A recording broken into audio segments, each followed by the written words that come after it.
வெற்றி தோல்வியை பற்றி எப்போவுமே யோசிக்கிறதில்ல. எந்த விஷயமும் என்ன பர்சனலாக அஃபெக்ட் பண்ணதே இல்லை. வெற்றி தர்ற பாடங்களை விட சரியாக போகாத படங்கள் நம்மளுக்கு நிறைய கற்றுக் கொடுக்குதுன்னு சொல்லுவாங்க. இது எல்லா ஃபீல்டுலையுமே சொல்லுவாங்க, நாட் ஜஸ்ட் ஃபிலிம்ஸ். ஜப்பான்லேருந்து what did you learn, take away? என்னென்னா சார், இப்போது நிச்சயமாக ஒரு தோல்வி வந்து நம்மளை நிறைய யோசிக்க வைக்கும்.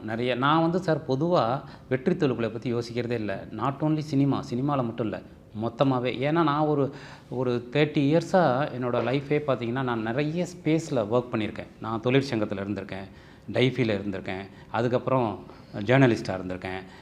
ஸோ அதுக்கப்புறம் சினிமா வந்திருக்கேன். பர்சனலாக என்னோடய லைஃப்பில் சினிமாங்கிறது ஒரு பார்ட்டு.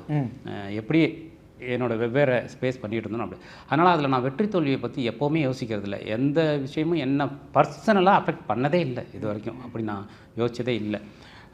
ஸோ பட் ஆனால் ஜப்பானுக்கு பிறகு எனக்கு பர்சனலாக என்னென்னா, என்னுடைய அட்மாஸ்பியர் இருக்குது பாருங்கள், அது பொதுவாக டவுன் ஆகும். உங்களுக்கே தெரியும், சினிமாவில் அந்த மாதிரி ஒன்று நடக்கும்போது நம்ம பண்ணிகிட்டு இருக்கிற நல்ல விஷயங்கள் எல்லாம் கொஞ்சம் டவுன் ஆகும். இதோடைய சூழல் சார்ந்த எக்கனாமிக்கலாக இருக்கட்டும், மற்ற விஷயங்களாக இருக்கட்டும். அப்போ வந்து ஒன்று.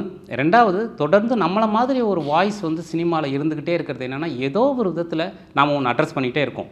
ஸோ அது வந்து நல்லாயிருக்கு, அது குறையோடு இருக்குது அப்படிங்கிறதெல்லாம் எக்ஸ்பீரியன்ஸு. ஆனால் நம்ம ஒன்று சொல்ல ட்ரை பண்ணிக்கிட்டே இருக்கோம்.